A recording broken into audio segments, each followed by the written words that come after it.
אני מודה לראש האופוזיציה, I would like to thank the head of the opposition. members of the Knesset. It is now my distinct honor to invite the President of the United States of America, His Excellency Donald J. Trump, to address the Knesset.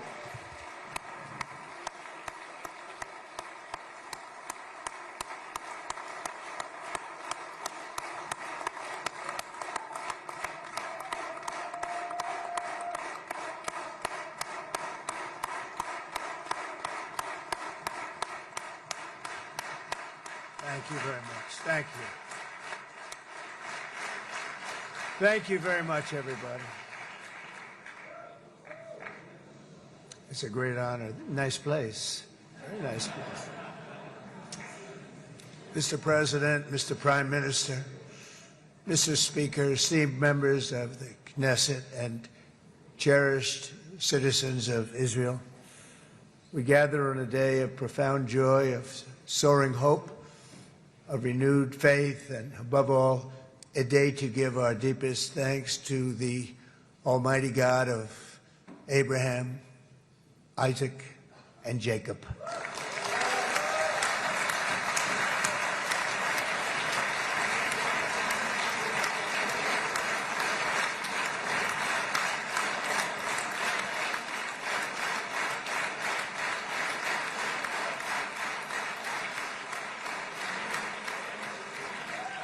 After 2 harrowing years in darkness and captivity, 20 courageous hostages are returning to the glorious embrace of their families, and it is glorious.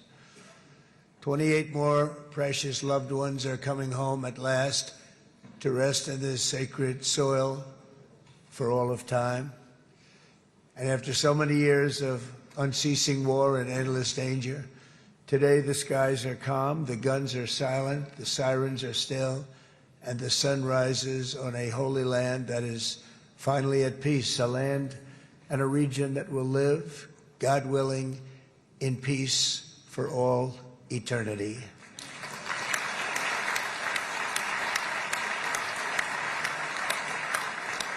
This is not only the end of a war, this is the end of an age of terror and death, and the beginning of the age of faith and hope and of God. It's the start of a grand concord and lasting harmony for Israel and all the nations of what will soon be a truly magnificent region. I believe that so strongly. This is the historic dawn of a new Middle East. I want to express my gratitude to a man of exceptional courage and patriotism, whose partnership did so much to make this momentous day possible. You know who I'm talking about. There's only one, Prime Minister Benjamin Netanyahu. Bibi, please stand up.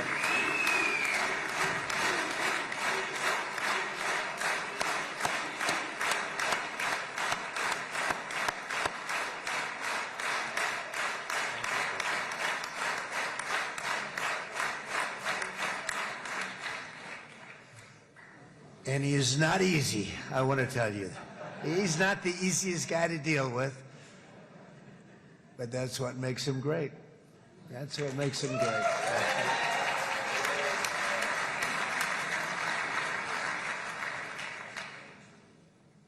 Thank you very much, baby. Great job.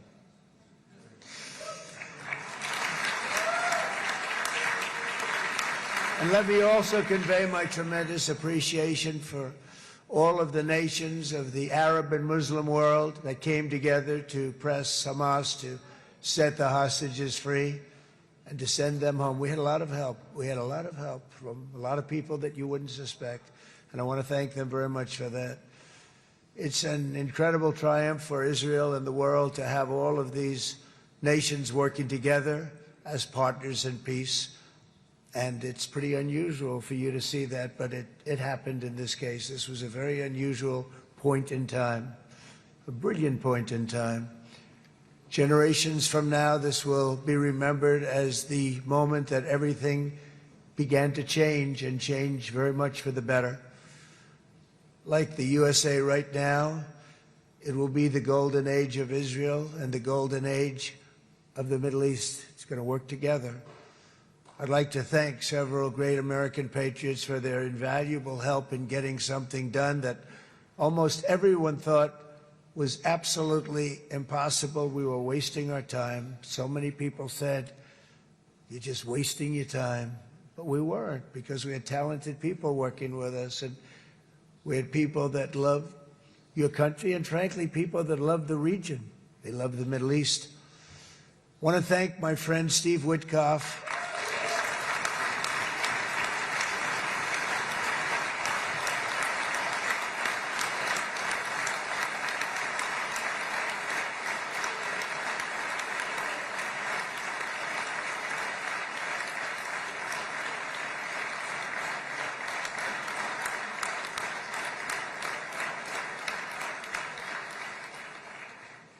You know, Steve was chosen by me.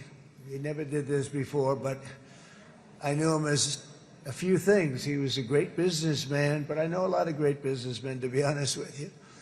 He had tremendous negotiating skills, but I know a lot of people that negotiate pretty well, although it is an art. But there are people that can negotiate pretty well. But most importantly with Steve, he's just a great guy. Everybody loved him. Everybody.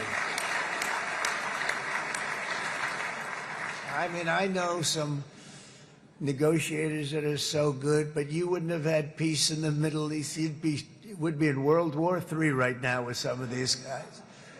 Everybody loves Steve, and they respect him, and they somehow can relate to him. I've known him for many years, and I've seen it over and over again.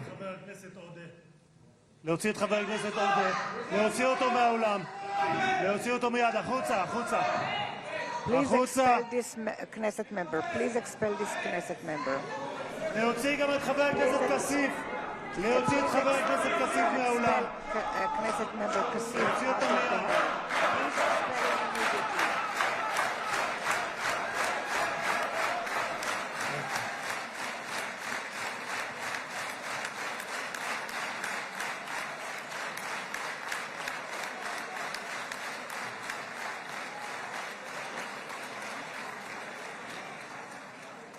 Sorry for that, Mr. President.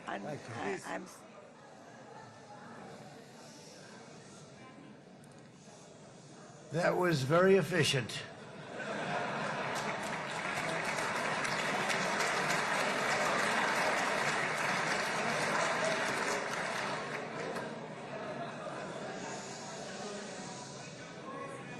So back to Steve. He's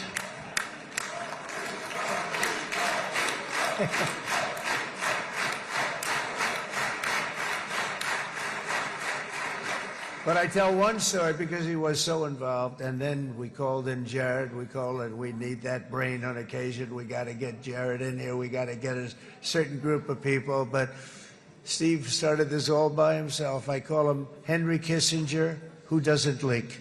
Okay? Henry is a big leaker. He leaked. Steve doesn't leak. Steve just wants to get the job done. He wants to do what's right. But I'll give you just a quick story because, as you know, he's working on the war with Russia and Ukraine, a war that would have never happened if I were president. A shame. 7,000 young soldiers a week are being killed. More than that this last week. It's a shame. It should have never happened. But it did happen, and we won the race, and I took over this horrible war that's been raging, and I thought it would be easily settled. I thought it was a hell of a lot easier than doing what we just did very successfully with Israel and a lot of other people.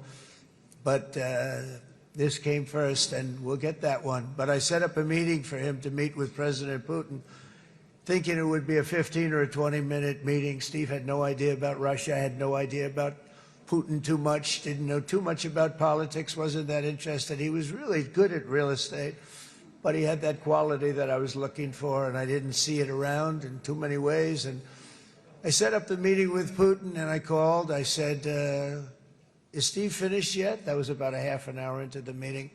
No, sir, he's not. He's still inside. This is in Moscow. I said, well, how's he doing? I don't know, sir. He's still inside. I called up an hour later. Let me speak to Steve. Sir, he's still with Putin. He's with President Putin. I said, wow, that's a long meeting, 1 hour. I called up an hour later. He was still with Putin. 3 hours later, he was still with Putin. 4 hours later, he started to get the word that he was going to be coming out soon. And in 5 hours, he came out. I said, what the hell were you talking about for 5 hours? And he says, just a lot of interesting things. We're talking about a lot of interesting things, including what he went in there for, but you can't talk about it for 5. You can talk about it for a certain period of time, and you know what you're getting.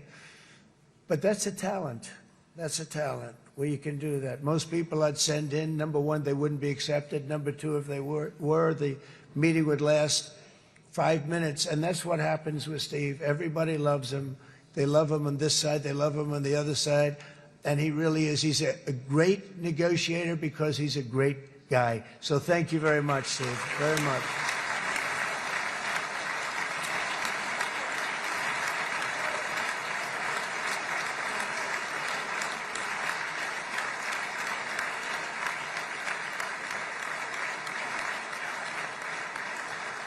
And let me also give a very special thanks to someone who truly loves Israel. In fact, loves it so much that my daughter converted. My daughter converted. I didn't know this was going to happen. And Ivanka's here.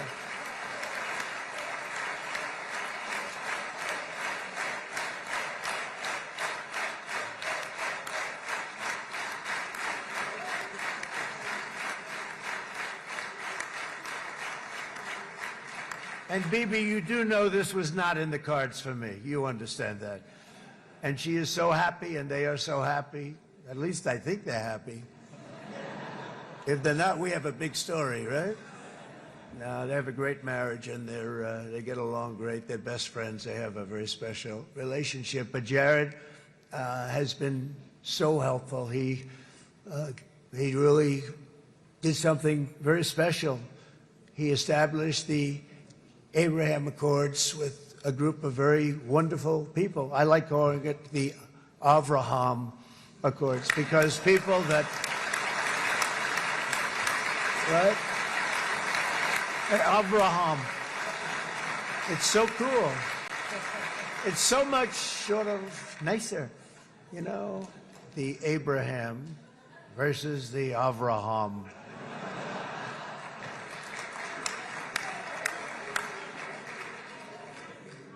I just don't want to sound too sanctimonious when I do it, so, you know, I sort of split it up. This way we keep everybody happy. But we have some very great talent, and they have no excuses for anything that's taken place, because we had some unbelievably good people working on this. And then you're going to add a man named Marco Rubio, who is also here. That's right.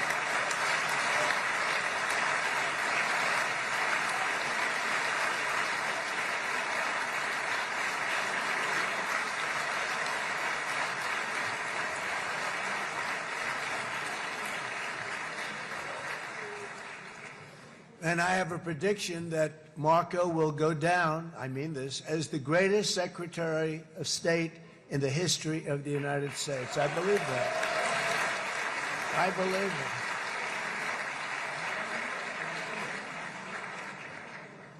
it. And he and I, you know, we really fought it out. You remember, he was tough. He was nasty. Who the hell thought this was going to happen, Marco, right? And now I'm saying he's going to go down as the greatest. He will. He was always smart and sharp, and people respect him. And then we have somebody who's young, but an unbelievable leader. I saw it a long time ago, and he's turned out to be even better than we thought. Right, Susie? I think even better. And that's Pete Hegseth, who is our Secretary of War, formerly Secretary of Defense.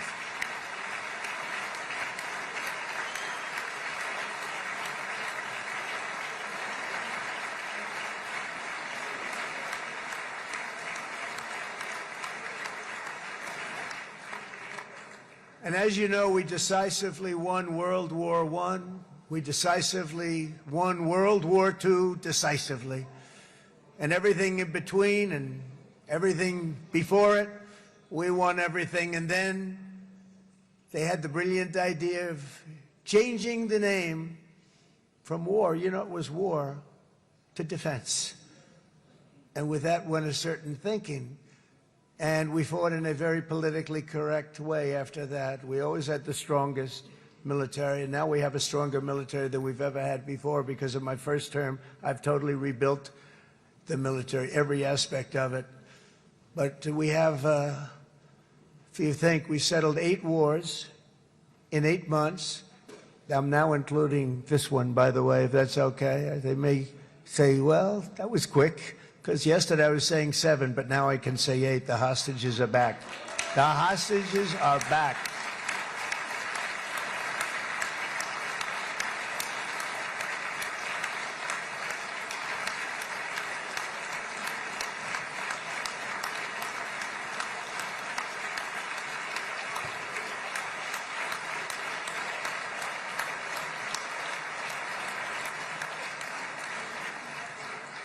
It is a good feeling. Isn't that nice to say? You know, I just said the hostage. First time I said the hostages are back. It feels so good to say it. But when you settle 8 wars in 8 months, that means you don't like war. Everyone thought I was going to be brutal. In fact, I remember Hillary Clinton during a debate, she said, look at him, he's going to go into war with everybody. And actually, she said, he's got a personality that's all about war. No, and my personality actually is all about stopping wars. And it seems to work. It seems to work. But it also means there's name change in our attitude that we're not going to go into a war. But if we do, we're going to win that war like nobody has ever won a war before. We will not be politically correct, but we're not going to be there. And I think, you know, as you mentioned, Bibi, before, peace through strength. And that's what it's all about. The United States has the greatest and most powerful military in the, right now, history of the world. I can tell you we have weapons that nobody's ever dreamt of. I only hope we never have to use them. I rebuilt the military. I was proud to do it, but some of the things I hated to do. I hated certain of the weapons because the level of power is so enormous. It's so dangerous, so bad. But we have to do what we have to do. We make the best weapons in the world, and we've got a lot of them. And we've given a lot to Israel, frankly. And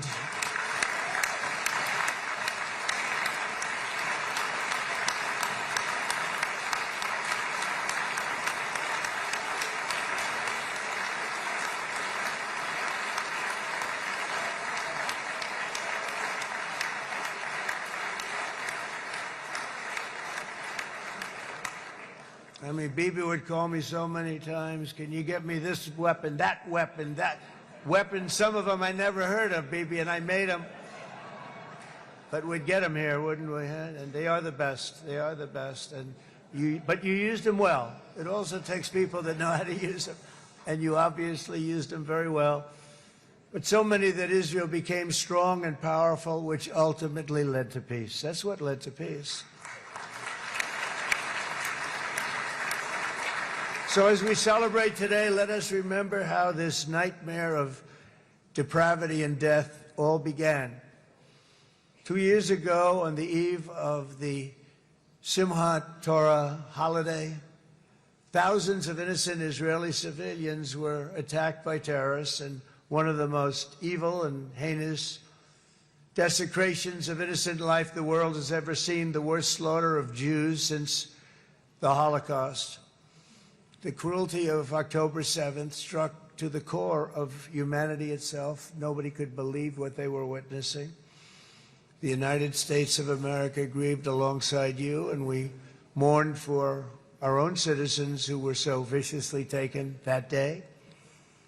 And to all the families whose lives were forever changed by the atrocities of that day, and all of the People of Israel, please know that America joins you in those two everlasting vows: never forget and never again.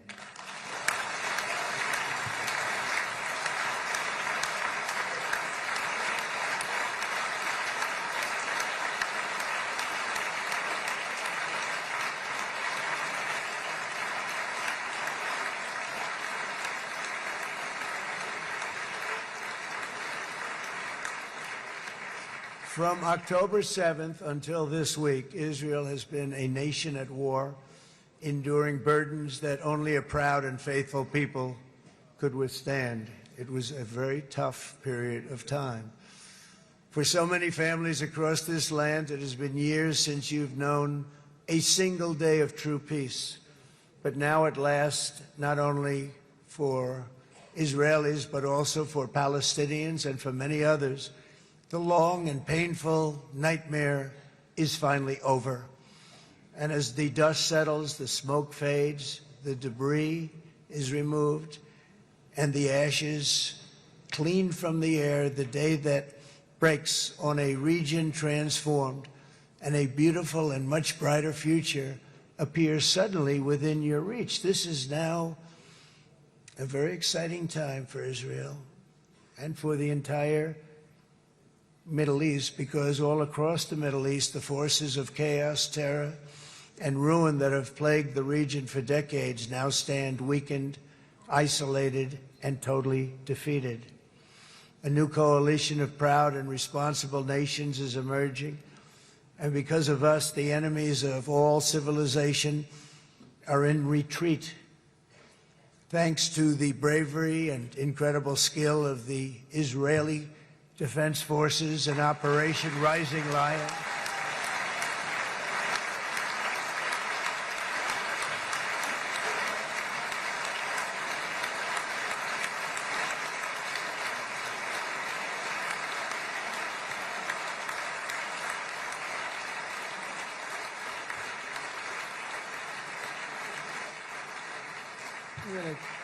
Guys, central casting. Let's put him in a movie. Look at him. Great job. And my people loved working with you. Loved it. They worked so well together. But many of Iran's top terrorists, including nuclear scientists and commanders, have been extinguished from this earth. And with Operation Midnight Hammer, boy, that's a great name for that, what we did last June. The United States military flew 7 of those beautiful B-2 bombers. They look so beautiful all of a sudden. They were always, I thought they were pretty planes. I had no idea they could do what they did. In fact, we just ordered 28 more of them. A little updated version. We ordered a whole pile of them. And almost 100 other planes went with them, including fighter jets. We had 52 tankers, big, beautiful, brand new tankers that were loading them up 4 or 5 times. They've traveled 37 hours back and forth. Think of that. But we had tankers all over the sky for all the other planes. We had the F-22s, the F-35s, F-16s. We had a hell of a lot of planes.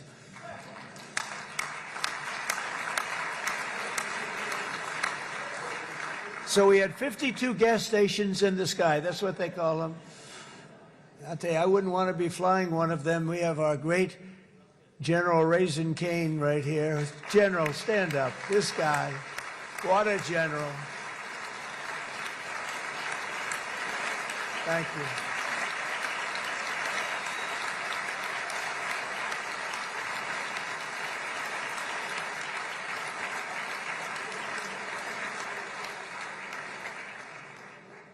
I asked General Cain, I said, you know, we're having problems with ISIS, and I was in Washington, and I asked, how long would it take to defeat ISIS? And my Washington generals told me, 3, 4, maybe 5 years, sir.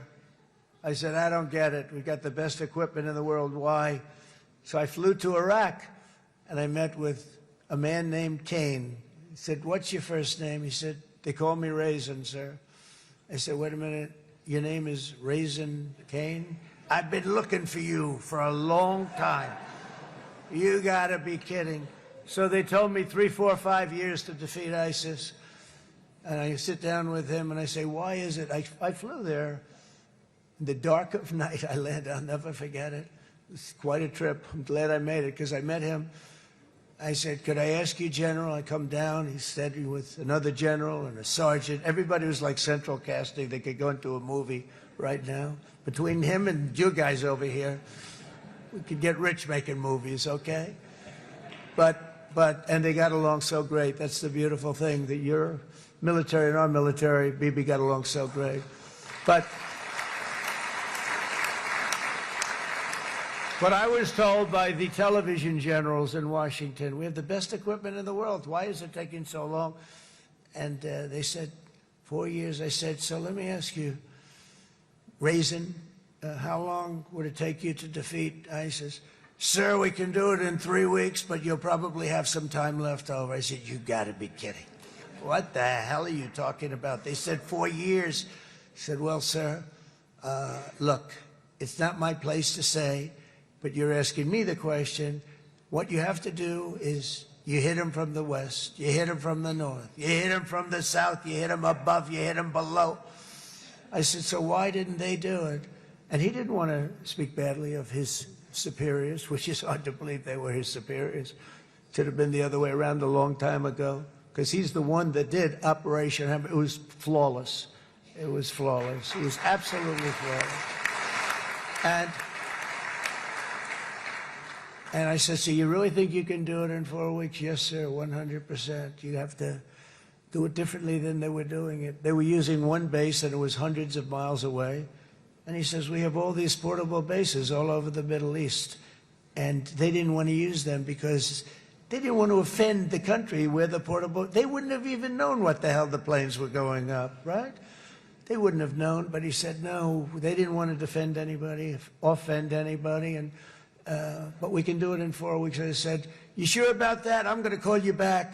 I'll call you back on Monday. I'm going back to Washington. But you think 4 weeks? Yes, sir, I think we can do it in 4 weeks. We'll have time left over. So I call him on Monday. I say, you think you can do it? 4 weeks. I said, go ahead and do it. He did it. I'll tell you, he did it in 4 weeks, less than 4 weeks. So, General, stand up, please. Again, this is a real general. This is not a television general. He doesn't want to go on television.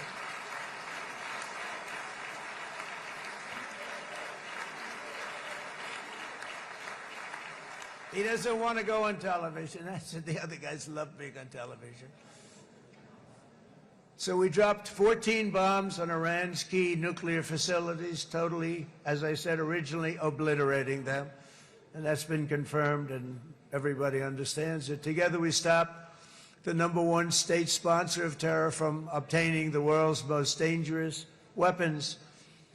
And if you think about it, if we didn't do that, and assuming we made the same deal that we have today, there'd be a dark cloud over this deal. And #1, it wouldn't happen because the other Arab and Muslim nations really wouldn't feel comfortable making the deal that we have now, right? If Iran had that nuclear weapon that they were about 2 months away from having. They would have had it in 2 months or maybe less than that. They were right at, this was our last shot. They looked at it for 22 years. This was our last shot. The pilots told me that. They said, 22 years, sir. They looked at it. Our predecessors looked. They studied it. 3 times a year would do drills on that exact attack. And boy, did they get it right. But let's assume they didn't, and let's assume there was large-scale nuclear weapons in the hands of Iran. We couldn't be here today. Even if we signed the deal, which we couldn't do because a lot of people would not want to have anything to do with it, we took a big cloud off of the Middle East and off of Israel.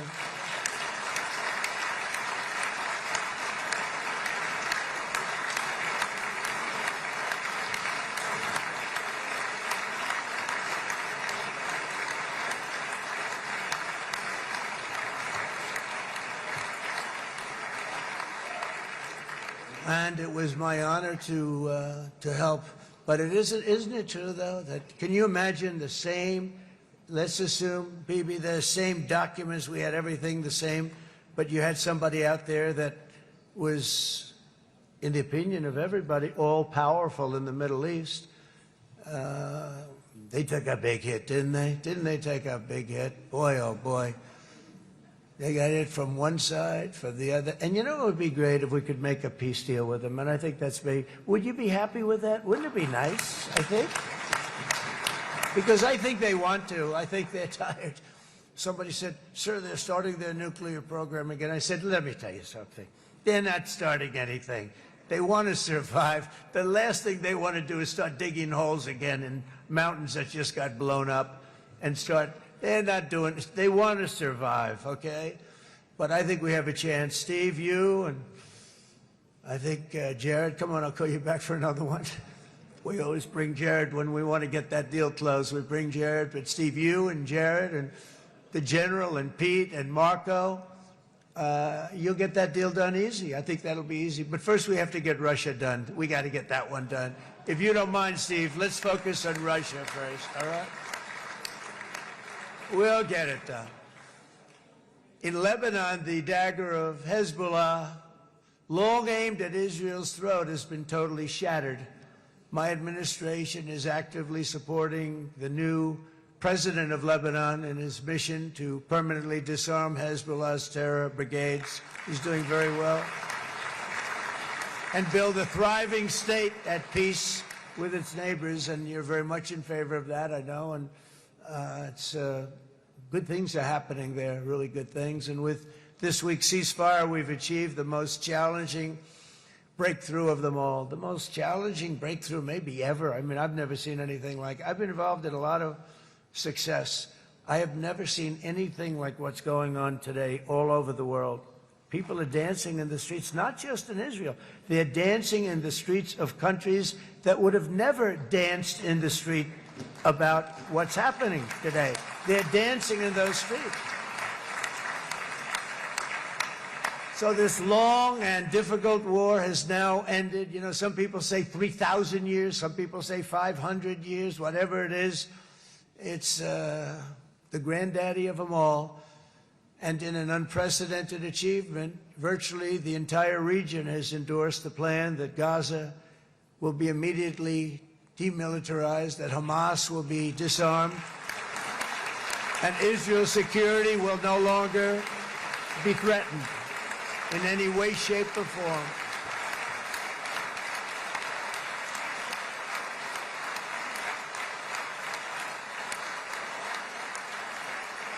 So Israel, with our help, has won all that they can by force of arms. You've won.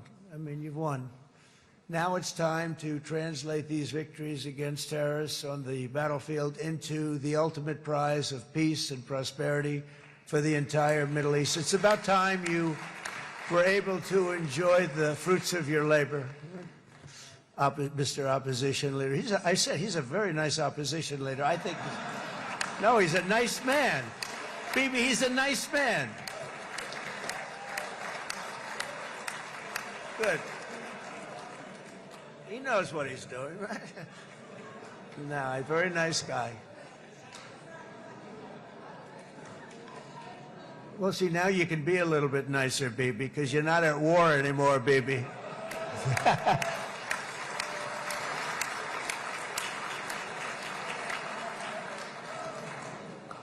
But only by embracing the opportunities of this moment can we achieve our goal of ensuring that the horrors of recent years will never happen again. You don't want to have to go through this again.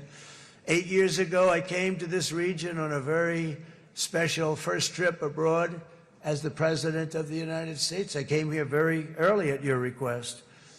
I addressed the leaders of the Arab and Muslim world gathered in Saudi Arabia and said that it was time to build a future free of the grip of extremism and terror. And interestingly, right now, as soon as I'm finished, I'm quite late. You've kept me quite late between opposition leaders and Bibi's brilliant but very long speech.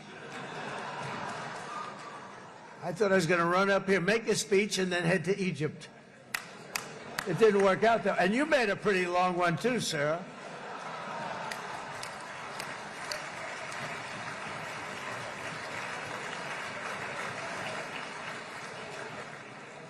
But I liked what you all said. It could be worse. Supposing on top of it, I didn't like what you said. That would be no good, Ron, would it? Ron, you did a great job, by the way, Ron.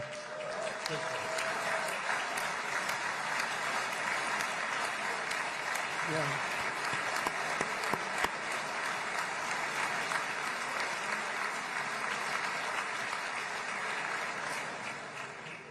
So I'm going to be meeting, actually, in a little while, I'm going to be meeting with the most powerful, the richest nations, really, in the world, although now, with the tariffs, the United States is by far the richest nation in the world, as you probably have been reading. But the richest nations, most powerful nations, you know, tremendous, headed by some tremendous people in many cases. Some cases I wouldn't say necessarily I would endorse, but I will tell you, some incredible people that really helped us make this all possible. So I'll be going there. I'll be quite late. They might not be there by the time I get there, but we're going to give it a shot.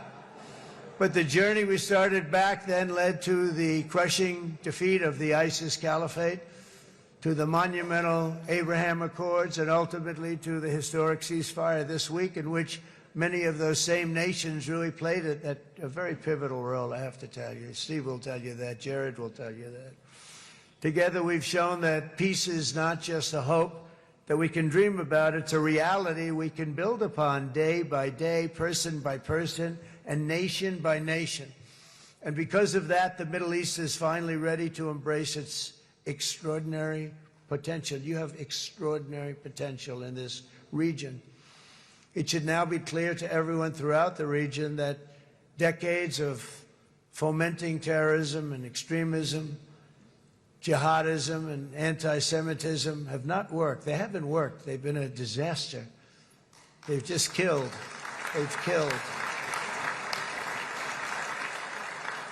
They've backfired completely and totally. They've just totally backfired. Everything that you thought, take it worst case, it's turned out to be worse than that. They have not worked. From Gaza to Iran, those bitter hatreds have delivered nothing but misery, suffering, failure, and death. They've served not to weaken Israel, but to annihilate the very forces that did the most to foment this hatred. And it's really, I mean, everybody that's tried it has become irrelevant. Meanwhile, we've seen those nations that set aside their differences, reached across ancient divides, and pursued engagement are now among the most successful in the region. They're getting along with Israel, and they're doing great. And I can tell you the 4 nations that joined the Abraham Accords early on, and you'd all be doing me a favor, and I'm going to be saying this in a little while to some other friends, would love you all to, is this right, Jared? Join up in the Abraham Accords. We have to join up and get together. You can have that whole thing filled out. We had a very weak administration, worst president in the history of our country by far. And Barack Obama was not far behind, by the way.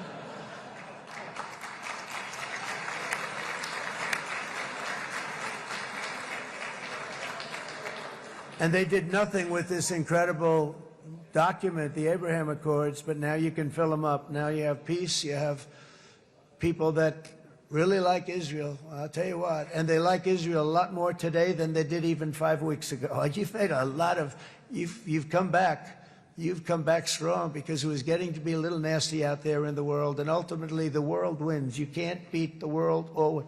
I would say to Bibi, it's now time. And he understood it better than anybody, because ultimately, you know, the world's a very big place. And I've said a lot. I said, this piece of land is very small. It's unbelievable what you've done with that tiny, you look at a map even of just, not the world, the Middle East, and you have this little dot. And think of what you've done. It's incredible. It's incredible.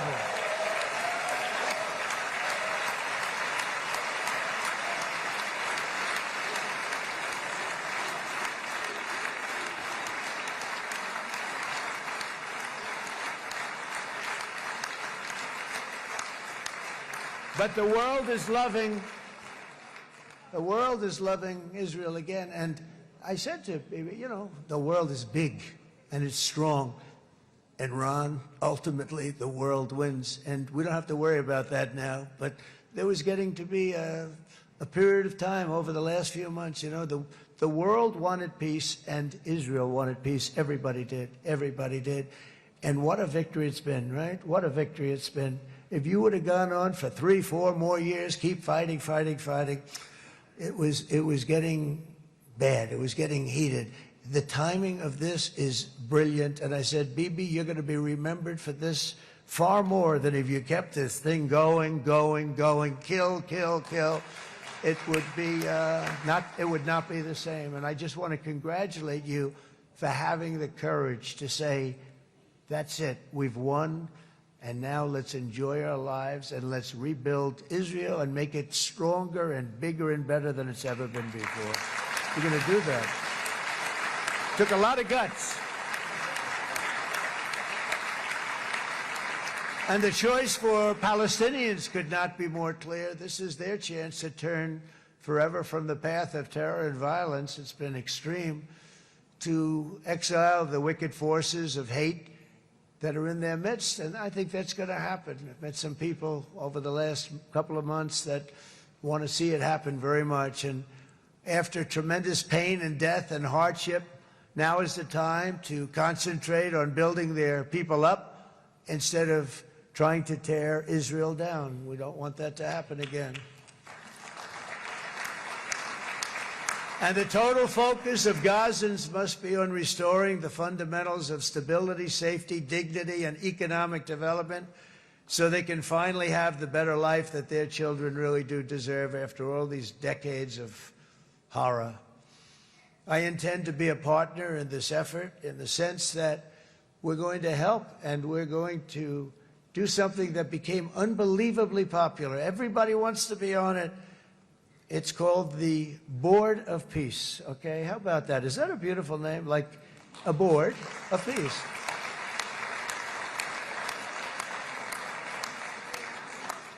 The only bad thing from my standpoint, every single nation involved has asked me to be the chair, and I'll tell you, I'm very busy. I didn't count on that, but you know what? If we do it, we'll do it right. And we have unbelievable power and wealth, because you're going to need wealth. You're going to need wealth to rebuild things, and they have wealth like few people have wealth. I want to thank the Arab and Muslim nations for their commitment, because they've made to support a safe rebuilding of Gaza and beyond. I have many Arab countries, very wealthy countries, that came up and said, we'll put up tremendous amounts of money to get rebuild Gaza. And I think that's going to happen. The power, they want dignity, they want to come forward, and they want to say, and I want to say who they are, because what they're doing is going to be, I think, something that you're going to be very impressed with, Bibi. And you need that. You need the kind of economic power that they have, and they want to see it work. And they want to see it be safe. And they want to see it be good for Israel, too. And as much money as it will be, and it's a lot, as you can see, it's a lot. For these countries, it's relatively little relative to their worth. It's really a lot of money like most people could never even conceive. But for these countries, it's not that much, especially because it ensures success and stability in the Middle East, which is what they want to see. So many of them will be with us in Egypt in a little while, I think. I'm not sure. They may be gone. They may have taken their Boeing 747s and left. I said, what kind of a plane do you fly? 747. I said, that's a large plane. No, they may have. Steve, do you think they've left on their their brand new Boeing 747s? Or, I don't know. We're going to find out soon. It's going to be a big story. There'll be 2 people left, and they'll be the 2 poorest ones.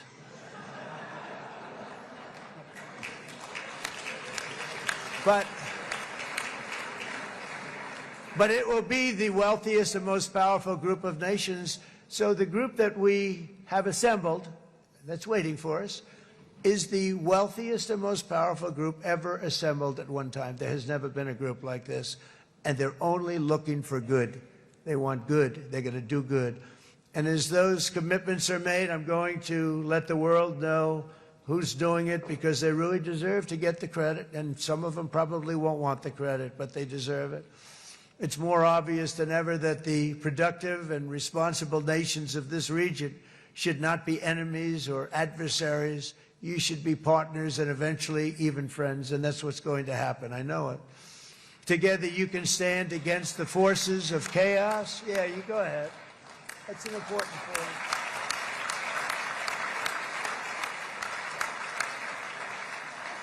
Because you can stand against the forces of chaos that threaten all of your interests, and it's always a big threat, and unleash incredible prosperity and opportunity for all the people of these lands, and that's what's going to happen. You're going to unleash numbers and success, the likes of which Israel has never been able to think of, because you're so firm, and you should be, and you've done the right thing in defending yourself. You're not going to have to worry so much about it. You've won, and now you can build, and you can do things that you never even thought possible. When you put that genius into doing something else, it's going to be something it's going to be a miracle. The miracle in the desert, it's going to be amazing. And it already is in a true sense.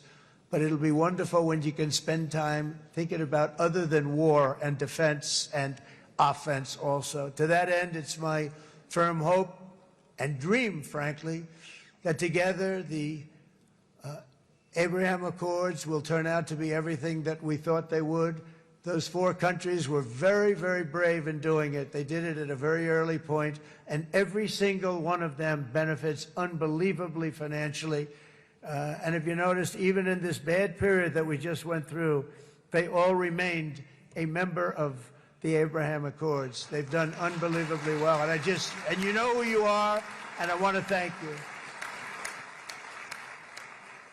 And they've stayed because of loyalty, but they've also stayed because it was really good business. They've made a lot of money being members, and you're going to all, I hope that every one of the countries that we're seeking, Jared, I hope they join quickly. No games, no nothing. Just join, get it. It's going to be a great peacemaker. It's really going to bring it together beyond anybody's wildest dream. So instead of building fortresses to keep enemies at bay, the nations of this region should be building infrastructure to weave your commerce closer together, because you've got to compete with the big world out there in commerce now. It's a different kind of competition. Instead of making weapons and missiles, the wealth of this region should flow to schools and medicine, industry, and, frankly, the new hot thing, artificial intelligence. It's a lot of intelligence they're going to have to be thrown off to pay back these sums of money that they're doing. But that's really the hot one. And I might say that the United States, a year ago, was a dead country. I say it to people. I heard it first from the King of Saudi Arabia. I then heard it from UAE. I heard it from Qatar. I heard it from many other countries. A year ago, the United States of America was a dead country. Now it's the hottest country anywhere in the world. It is the hottest. There's no question about it.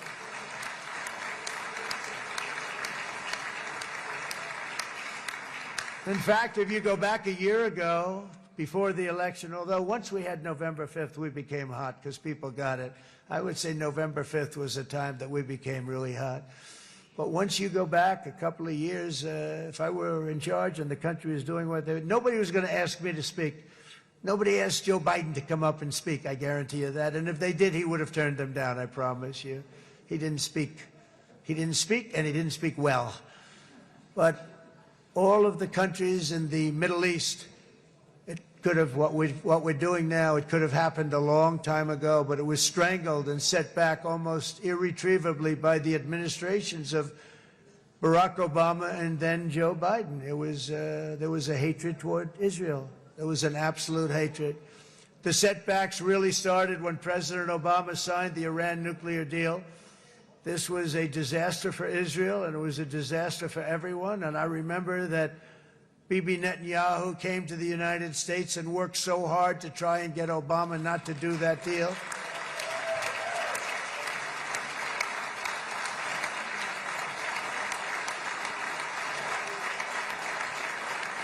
He worked so hard. But it was like talking to a wall. I remember him telling me it was like talking to a wall. They wanted to go with Iran. They chose Iran, frankly, over a lot of other good nations, but specifically Israel. And that was the beginning of a very bad period of time. You had Obama go out, and the Iran nuclear deal turned out to be a disaster. And by the way, I terminated the Iran nuclear deal, and I was very proud to do it.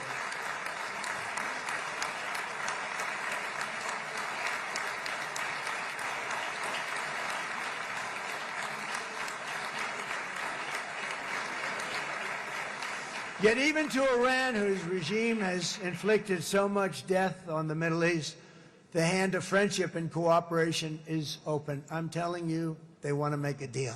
That's all I do in my life. I make deals. I'm good at it. I've always been good at it. And I know when they want. Even if they said, we don't want to make a deal, I can tell you they want to make a deal. All right, they do. They want to make a deal, and we're going to see if we can do something, because this is crazy what's happening, and we're not going to have this anymore. Neither the United States nor Israel bear the people of Iran any hostility. We merely want to live in peace. We don't want any looming threats over our heads, and we don't want to even think in terms of nuclear destruction. It's not going to happen, never will happen. There's nothing that would do more good for this part of the world than for Iran's leaders to renounce terror, stop threatening their neighbors, quit funding their militant proxies, and finally recognize Israel's right to existence. They have to do that. They have to do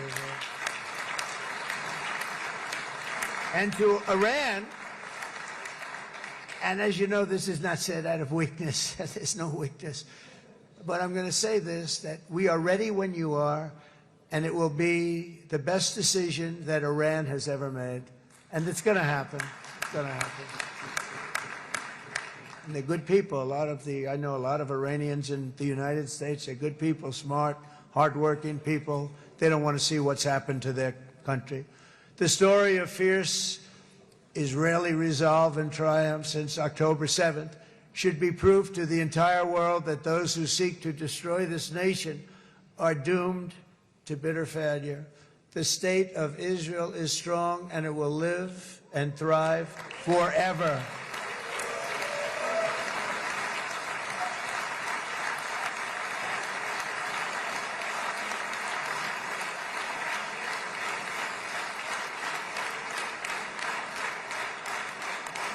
And that is why Israel will always remain a vital ally of the United States of America. Israelis share our values, field one of the world's most powerful militaries. You really do. You have an amazing, what a job you've done. And have one of the most innovative economies on earth. Those are just a few of the reasons why I'm proud to be the best friend that Israel has ever had. And they all say it in the White House. They all say it. I guess it's true because everybody says it, baby. You said it today. Thank you. But as president, I terminated the disastrous Iran nuclear deal, and ultimately I terminated Iran's nuclear program with things called B-2 bombers. It was swift, and it was accurate, and it was a military beauty. I authorized the spending of billions of dollars, which went to Israel's defense, as you know. And after years of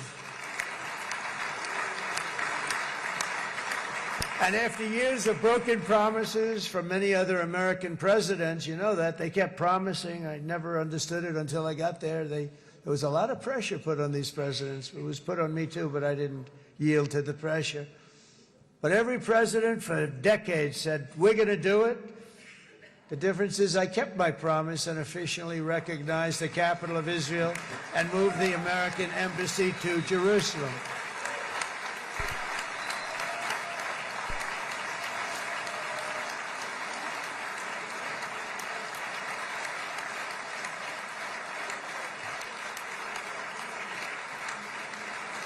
Isn't that right, Miriam?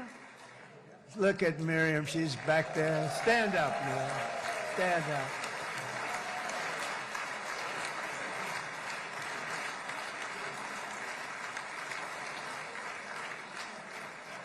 Miriam and Sheldon would come into the office. They'd call me.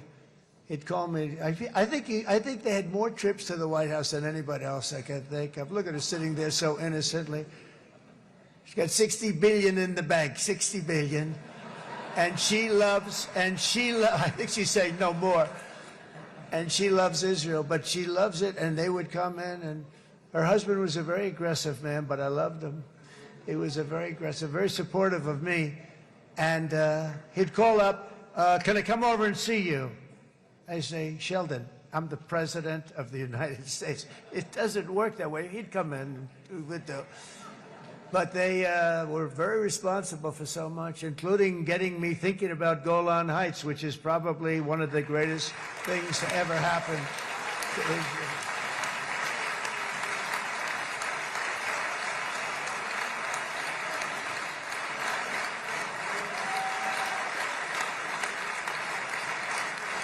Miriam, stand up, please. She really is. I mean, she loves this country.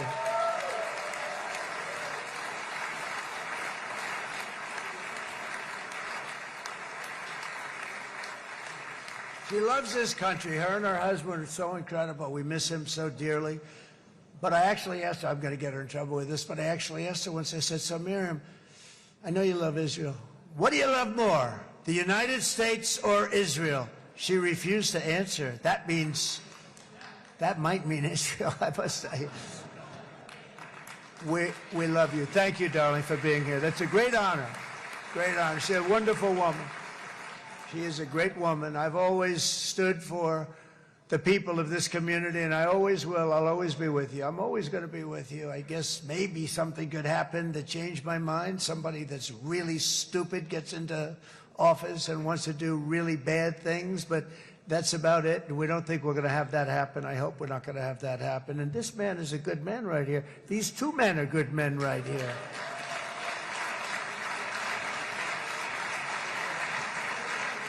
Hey, I have an idea. Mr. President, why don't you give him a pardon? Give him a pardon. Come on.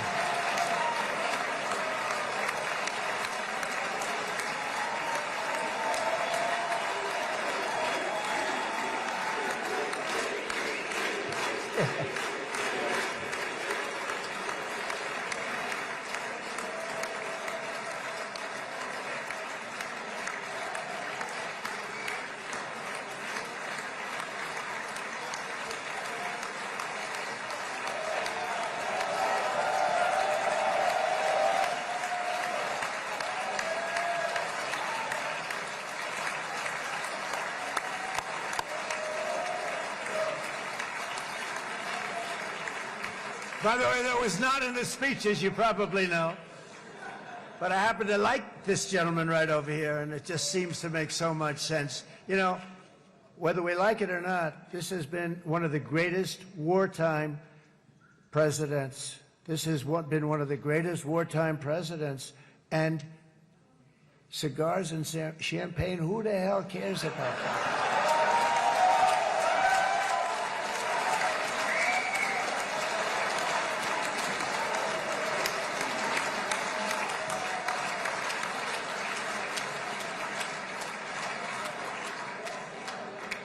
All right, enough controversy for the day, right? Actually, I don't think it's very controversial. So, you know, I mean, I see so popular. You are a very popular man. You know why? Because you know how to win.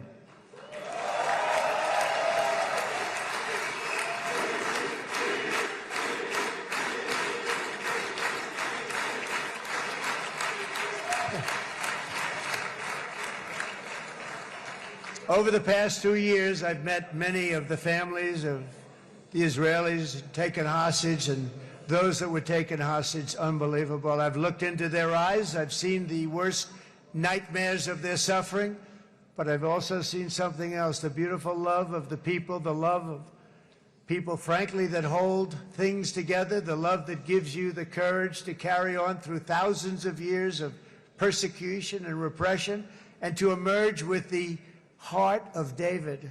It's the heart of David. It's that love that's defeated the enemies of civilization, built this incredible country and this unbelievable economy, and forged one of the great democracies of the world. That is why it's a true honor to stand here today and address this assembly in your ancient and eternal now capital, Jerusalem. I'm proud to have helped in that regard. This city and this nation stand as living proof that a much brighter future for this entire region is truly within our grasp. For thousands of years, Jerusalem has been a home to Christians, Jews, Muslims, and people of all ethnicities and creeds. This is the holy center of the world's three great Abrahamic faiths. I like that too. Adorned, it's the first time I've seen that word in a while. Adorned with their sacred sites and alive with their pilgrims and visitors from every corner of the globe. But here between the Western Wall, the Temple Mount, and the hill called Calvary, people of every faith and background live, work, pray, serve, and raise their families side by side, and they do it with love. This example is just one of the modern miracles that Israel has given to the world. And just in closing, the leaders in this chamber know better than anyone else the challenges of this harmony, and it's been easily won. No, it hasn't. It has not been. It's been so tough, but it has been, some say, a miracle. What you've done is a miracle. Look at your size. Look at your chances when it all started. And you know, if you think about it, you are safer today, stronger today, and more respected today than at any time in the history of Israel. Think of it. People used to say it wouldn't exist. They don't say that anymore, do they? Yet if safety, security, and coexistence can thrive here in the winding alleys and ancient paths of Jerusalem, then surely peace and respect can flourish among the nations of the broader Middle East. The God who once dwelled among his people in this city still calls us, in the words of Scripture, the turn from evil and do good, to seek peace and pursue it. So he still whispers truth into the hills and knolls and valleys of his magnificent creation, and he still writes hope into the hearts of his children all over the world. And that is why even after 3,000 years of pain and conflict, the people of Israel have never given up from the threats of Zionism, from all sorts of threats. You want the promise of Zion. You want the promise of success and hope and love and God. And the people of America have never lost faith in the promise of a great and blessed future for all of us. From the very first day that modern Israel was founded, we have stood together through thick and thin of setbacks, and through victory and defeat, through glory and heartache. We have built industries together. We have made discoveries together. We have confronted evil together, and we have waged war together, and perhaps most beautifully of all, we have made peace together. And this week, against all odds, we have done the impossible and brought our hostages home.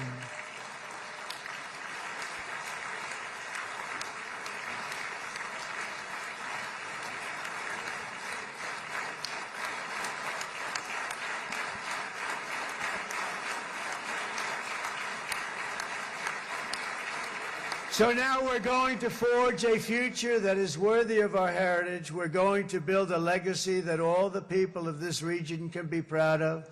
New bonds of friendship, cooperation, and commerce will join Tel Aviv to Dubai, Haifa to Beirut, Jerusalem to Damascus, and from Israel to Egypt, from Saudi Arabia to Qatar, from India to Pakistan, from Indonesia to Iraq, from Syria to Bahrain, Turkey to Jordan. the United Arab Emirates, to Oman, and Armenia, to Azerbaijan, another war that I just settled. We are going to have hope, harmony, opportunity, and happiness here in the spiritual and geographic center of the entire world. That's what you are. Israel, America, and all of the nations of the Middle East will soon be safer, stronger, greater, and more prosperous than ever before.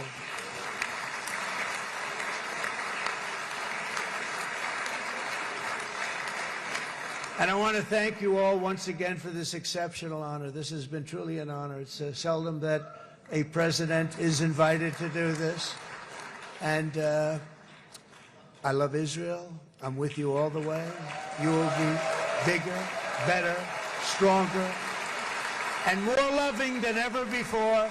Thank you very much. God bless you. God bless the United States of America. And God bless the Middle East. Thank you, everybody. Good luck. Thank you very much. Thank you.